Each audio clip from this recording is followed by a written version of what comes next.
Naliwanag ang common law wife ng Pangulo na si Hanilet Avancenia matapos silang idawit ng kanyang anak na si Kitty sa kalakaran ng droga.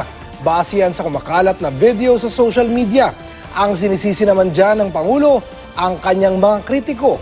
May report si Joseph Morong. Hindi nagustuhan ni Hanilet Avancenia, ang partner ni Pangulong Duterte, ang pagbanggit sa pangalan niya at ng kanyang anak na si Kitty sa ikalawang video na nagpakilalang bikoy sa kalakalan ng droga. Sa isang text message sa GMA News, sabi ni Hanilet, sigurado raw ba ang nag-aakusa? Hindi naman daw siya walang hiyang ina para gamitin ang pangalan ng anak. Ang paglalabas ng mga videong ito ay binibintang ni Pangulong Duterte kay Senador Antonio Trillanes IV at aniya mga dilaw. Ngayon, the purveyor of that is number one, yellow yan. Pati spearheaded by...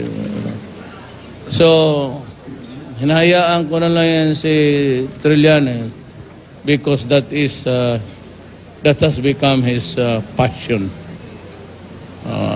Hindi na ako pumapatol sa Pagtitiyak ng Pangulo, hindi raw sila sangkot sa kalakalan ng droga. That is a propaganda that has been repeated all the time. Alam ko propaganda na. I was told. Pabalik-balik na yung I assure you, we are not into it.